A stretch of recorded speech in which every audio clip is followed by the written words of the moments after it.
What if reality is not random? What if this world is structured, patterned, and more like a mathematical construct than we were ever taught? And what if understanding that could actually bring you more peace instead of more fear? Today, I want to explore the construct simulation theory and hidden order through a calmer lens, one that helps you awaken without panic. But I want to do that through the lens of wise intuition. Not fear, not panic, not doom, and not the feeling that we need to escape the human experience. I want to explore it through wonder, neutrality, and peace. Because when people begin awakening to the idea that reality may be a construct, a simulation, a matrix, or some kind of intelligent mathematical field, the first response can be disorientation. It can feel like the ground shifts. You begin asking deeper questions. What is reality? What is time? Why do patterns repeat? Why do some moments feel designed? Why does life sometimes feel symbolic? But maybe the point is not to fear the construct. Maybe the point is not to obsess over the matrix. Maybe the point is to become more conscious, more peaceful, and more present inside the mystery. When people use terms like simulation theory, the matrix, or mathematical construct, they are usually pointing to the same basic possibility, that reality may not be as random or purely physical as it appears on the surface. The idea is that beneath the visible world, there may be an underlying intelligence, structure, code, or pattern that shapes how reality operates, almost like a hidden framework behind experience. Now, that does not automatically mean we are living in a fake world or that nothing matters. It may simply mean that reality is organized through laws, cycles, timing, proportion, pattern, and consciousness in ways we do not fully understand yet. So, when I say mathematical construct, I am not just talking about numbers. I am talking about the possibility that reality has order, rhythm, design, and repeating structure beneath what looks like chaos. And when people talk about simulation theory, many are really asking a deeper question. Is reality being generated, projected, or organized through a deeper field of intelligence rather than existing as random matter alone? Try this with me for a moment. Pick one simple thing, a color, a number, a symbol, even a certain kind of car. Bring it into your awareness right now for just a few seconds.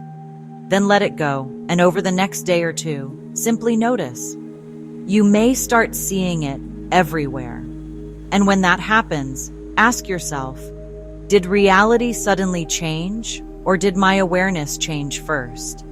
That question alone may tell us something profound about how this construct actually works. Whether you call it a simulation, a matrix, a construct, or a field of consciousness, the deeper question is the same. Is there a hidden order beneath life that we are only beginning to notice? And for me, that is where this conversation becomes less about fear and more about awakening. When we look at nature, we see pattern everywhere. We see spirals in shells, storms, galaxies, and sunflowers. We see cycles in the moon, the seasons, the body, and the rhythm of growth, rest, and renewal.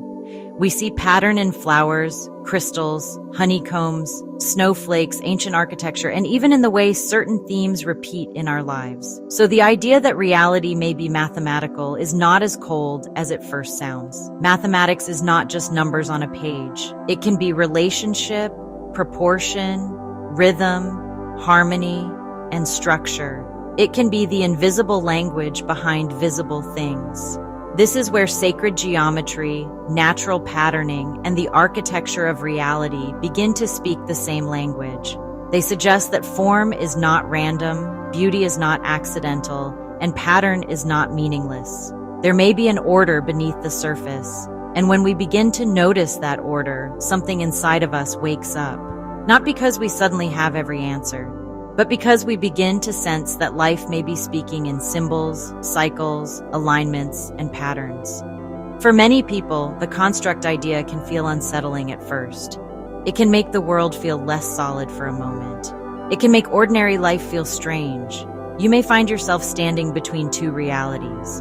one part of you still living your everyday life, and another part of you asking much bigger questions. But this is where I want to offer a softer perspective. A construct does not have to mean something false. It can also mean a designed field of experience, a symbolic landscape where consciousness learns through contrast, choice, timing, and pattern. The fear comes when we assume structure means imprisonment, but structure can also create beauty.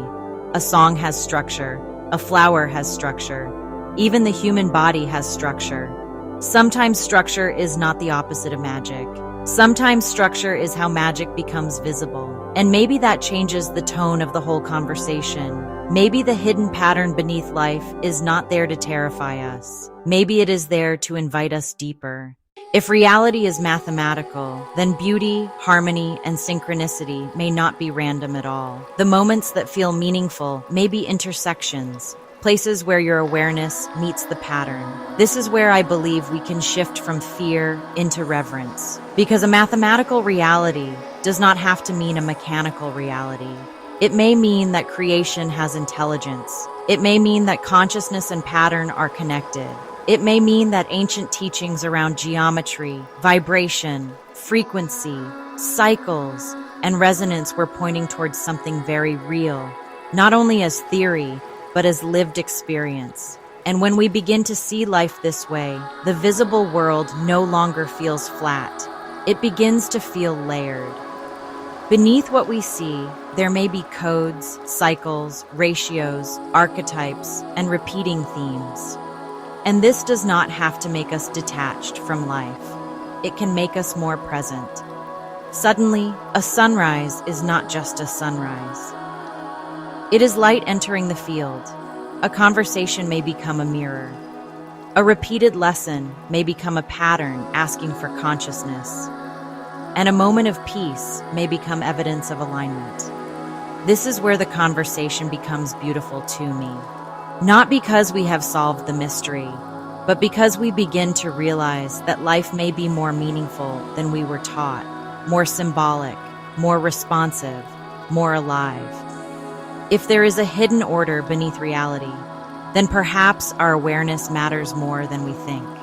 Perhaps the way we observe, feel, respond, and participate matters. Perhaps awakening is not just about seeing through the world. Perhaps it is also about seeing more deeply into it. There comes a point in awakening where more information is not always the answer. Sometimes we gather so much information that our nervous system cannot assimilate it. We move from one theory to another, one timeline to another, one hidden history idea to another, one spiritual concept to another, and eventually the mind is full, but the body has not caught up.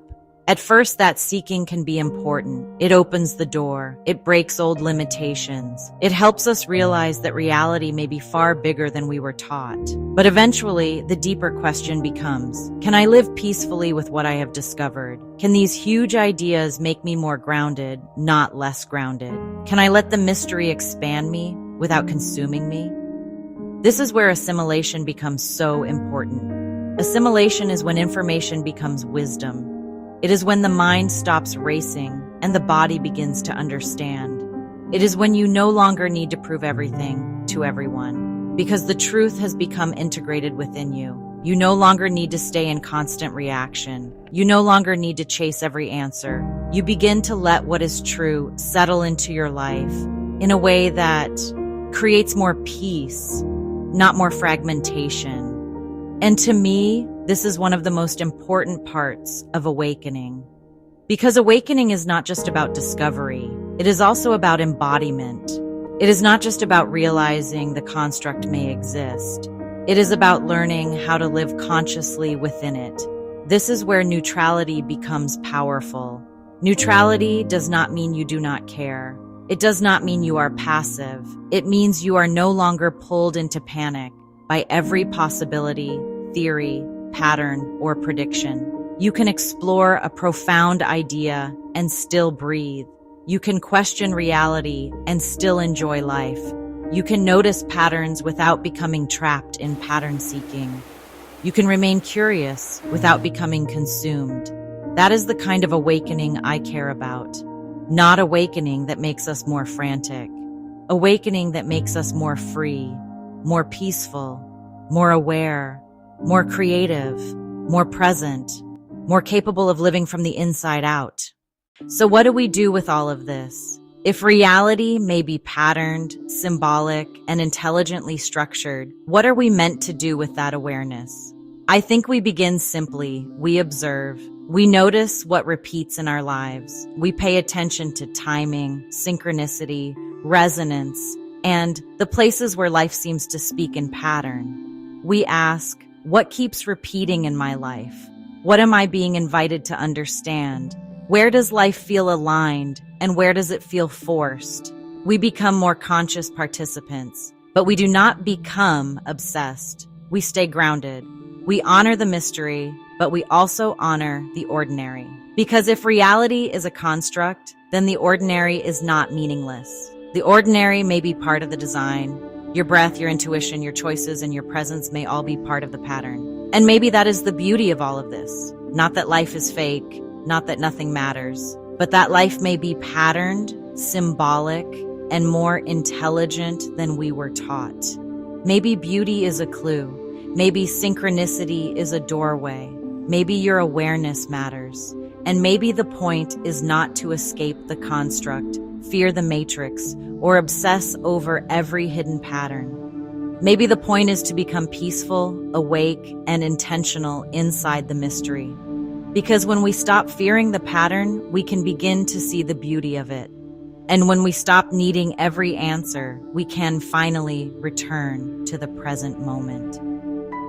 Here at Wise Intuition, we explore awakening inside the construct, truth without fear, pattern without panic, and peace inside the mystery.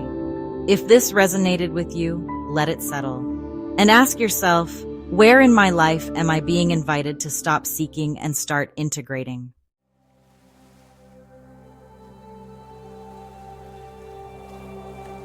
Tap into the next video on screen, and if this is your kind of conversation, subscribe and stay with me. Until next time, take good care of your energy, stay open to the pattern, and trust what's unfolding.